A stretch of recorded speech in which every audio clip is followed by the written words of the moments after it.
Rais wa Marekani Donald Trump ametangaza hatua kali dhidi ya Iran kwa kutangaza ushuru wa asilimia 25 kwa nchi zote zinazoendelea kufanya biashara na Tehran, akiongeza shinikizo la kiuchumi wakati maandamano makubwa yakiendelea kuitikisa Iran. Tangazo hilo lilitolewa kupitia mtandao wa Truth Social na kuanza kutekelezwa mara moja, likilenga kuibana Iran kimataifa huko mgogoro wa kisiasa na kiusalama ukiendelea kuongezeka. Hatua ya Trump imekuja siku chache baada ya kuonya mara kadhaa kwamba Marekani inazingatia chaguo kali sana dhidi ya Iran, ikiwemo uwezekano wa hatua za kijeshi. Ikulu ya White House imethibitisha kuwa Trump yuko tayari kutumia nguvu za kijeshi endapo ataona ni lazima, huku ikieleza kuwa Iran inatuma ujumbe tofauti kwa umma na kwa mawasiliano ya faragani na Washington. Kwa upande wa Tehran, waziri wa mambo ya nje wa Iran Abbas Araghchi amesema serikali yake inapitia mapendekezo yaliyowasilishwa na Marekani na kwamba mawasiliano bado yanaendelea kati yake na mjumbe maalum wa Marekani Steve Witkoff. Araghchi amesisitiza kuwa Iran iko tayari kwa mazungumzo ya nyuklia na Marekani, mradi tu yafanyike bila vitisho au masharti ya kulazimishwa. Hata hivyo, ameonya kuwa Iran iko tayari kukabiliana na chaguo la kijeshi endapo Washington itaamua kulijaribu tena, akirejelea mashambulizi ya Marekani dhidi ya vituo vya nyuklia vya Iran yaliyotokea Juni mwaka uliopita. Wakati huo huo, rais wa Iran Masoud Pezeshkian ameahidi kuchukua hatua kushughulikia matatizo ya kiuchumi yaliyochochea hasira za wananchi, lakini pia ametoa onyo kali dhidi ya kile serikali inachokiita wahuni au wavurugaji wa amani. Serikali ya Iran imetangaza siku 3 za maombolezi ya kitaifa kwa kile ilichotaja kuwa mashahidi waliouawa katika wiki 2 za maandamano, wakiwemo wanachama na vikosi vya usalama. Kwa mujibu wa vyombo vya habari vya serikali, zaidi ya maafisa 100 wa usalama wameuawa katika siku za hivi karibuni. Hata hivyo, makundi ya upinzani na wanaharakati wa haki za binadamu wanasema idadi halisi ya vifo ni kubwa zaidi na inajumuisha mamia ya waandamanaji wa kiraia, madai ambayo Al Jazeera imesema haiwezi kuyathibitisha kwa uhuru. Maandamano hayo yameendelea kuibua mgawanyiko mkubwa ndani na nje ya Iran.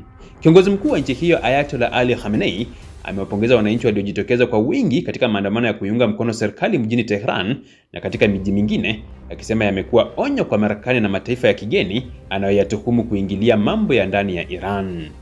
Kulingana na Khamenei, maandamano haya ya kuunga mkono serikali yamefutilia mbali mipango ya maadui wa nje waliotegemea usaidizi wa ndani. Katika ngazi za kimataifa, hatua za Trump zimezua wasiwasi na mjadala mpana. Nchi za Ulaya zimeendelea kutoa wito kwa Tehran kusikiliza madai ya waandamanaji na kujizuia kutumia nguvu kupita kiasi. Rais wa bunge la Ulaya Roberto Metsola ametangaza marufuku ya wanadiplomasia wa Iran kuingia katika majengo ya bunge hilo, hatua iliyoongoza mvutano kati ya Tehran na Brussels. Nchini Uingereza, waziri wa mambo ya nje Yvette Cooper amesema amezungumza moja kwa moja na Araghchi na kuitaka Iran kusitisha mara moja mauaji na ukandamizaji wa waandamanaji, kuheshimu haki za msingi na kuhakikisha usalama wa raia wa Uingereza walioko nchini humo. Iran kwa upande wake imewataka mabalozi wa Uingereza, Ufaransa na Ujerumani kupinga kile ilichokiita kauli za kuunga mkono maandamano. Hali ya mawasiliano nchini Iran imeendelea kuwa tete, huku mtandao wa internet ukiwa umekatwa kwa zaidi ya saa 100 mfululizo kulingana na taasisi ya NetBlocks. Kuzima kwa internet na mawasiliano kumetajwa na wachambuzi kama njia ya kuzuia taarifa kutoka nje na kupunguza uwajibikaji kuhusu vifo na ukamataji unaoendelea. Wachambuzi wa masuala ya Iran wanasema kuwa licha ya serikali kuonekana kurejesha udhibiti wa mitaa kwa nguvu, matatizo ya msingi kama uchumi duni, ukosefu wa ajira kwa vijana, mgogoro wa nishati na maji, pamoja na vikwazo vya kimataifa bado hayajatatuliwa kabisa. Wanaonya kuwa bila nafuu ya vikwazo, Iran itapata ugumu mkubwa kutoa suluhisho la kudumu kwa malalamiko ya wananchi wake, hali inayoweza kusababisha mzunguko mwingine wa maandamano siku zijazo. Kadri Marekani inavyozidi kuongeza shinikizo la kiuchumi na kisiasa, na Iran ikionyesha mchanganyiko wa ukali wa ndani na utayari wa mazungumzo kwa masharti yake, mustakabali wa mgogoro huu bado haijulikani. Kinachoonekana wazi ni kwamba Iran imeingia katika kipindi nyeti ambacho kinaweza kuamua mwelekeo wa siasa zake za ndani na mahusiano yake na dunia kwa muda mrefu ujao.